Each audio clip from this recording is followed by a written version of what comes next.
Hello friends, welcome to another video. Today we are going to be talking about a question that many of you may have. How do you actually get money into China to set up your business?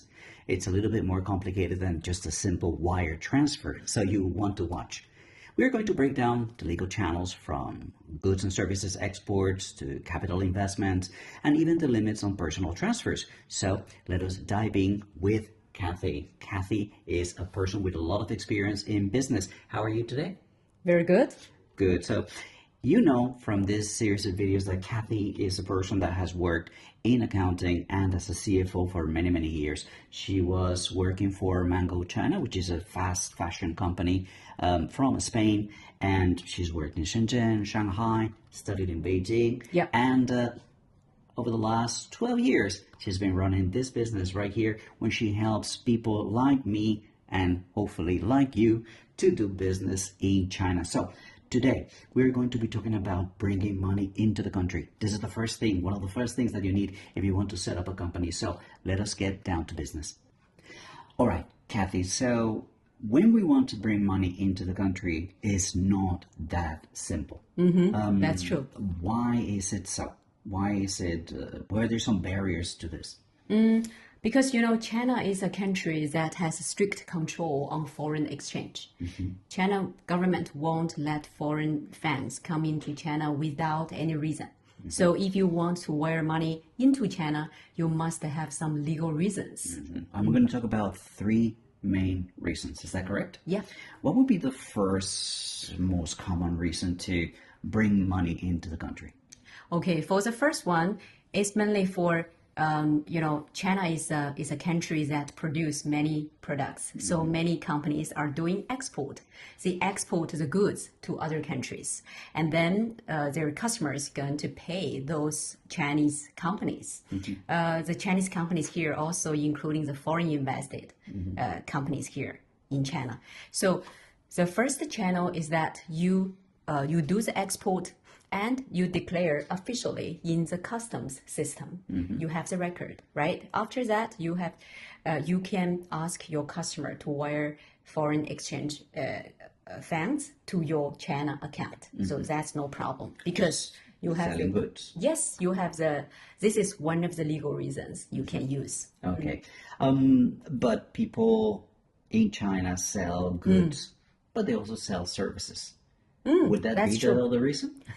Yes, that's the second reason you can use. For example, you are providing services to some other overseas customers. Then, based on this reason, you can collect your service charges from overseas customers as well. Yeah. So There's no limit. consulting, translating, content creation. There's many different reasons why people abroad would want to buy your services if you're based in China with a company. So that's another reason for you to receive funds from outside. Right. So either you're selling goods or services, that's good enough reason for China to let you bring the money in. That's the very normal business companies do here. What would be the next one? What would be the third reason?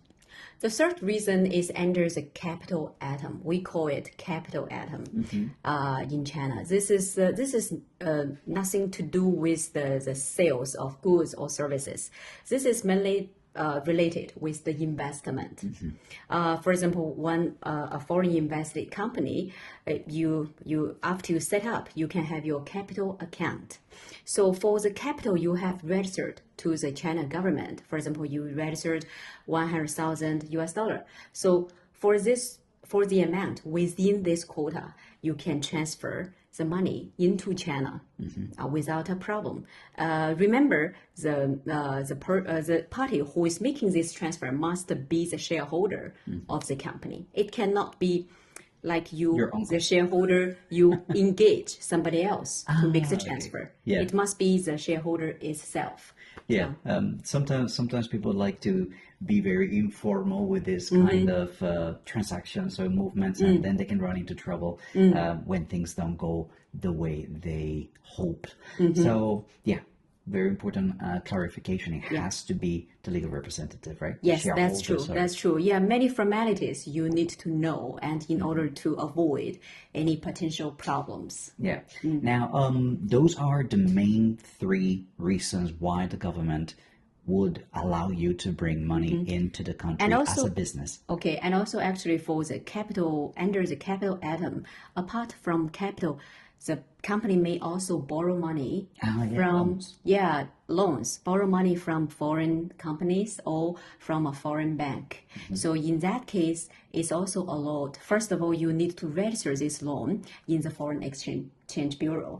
There will be a limit. You cannot do it without limit. The limit is based on the company's assets or based on the gap between your registered total investment amount and your registered capital. So once you register that loan, you can get the loan injection to your loan account. This is another way, but this way and the capital way we call it together is under the capital atom. Right. So whether it is to set up your first business in China or to expand it, to grow it, you can receive injection from outside, and that is within that third reason that the government allows you to bring money into the country. Now, there are other ways that are not business related. Like, for example, me, I just go to my China bank, put my card from my country, and get a little bit of money. So we're not talking about that today, friends. That's not what we're talking about. That's We're for talking about individual. business. That's for individual Exactly. purposes.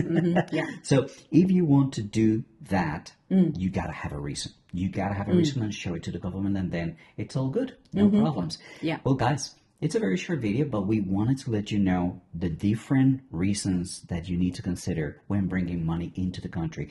But most importantly, we want to remind you that this is a series of videos. We're going to be talking about sending money out of China, and that's a future video. You can find the link in the description of this one. So, Kathy, thank you very much. And remember, guys, if you have any questions that you would like us to answer, any topics that you would like us to talk about, make sure to leave a comment in the comment section, and then we, Kathy, myself, we will address those answers and help you understand a little bit how to navigate business in China. All right, friends, that's all the time for today. Kathy, thank you so much. Thank you. And we'll see you on the next one. Bye-bye. Bye.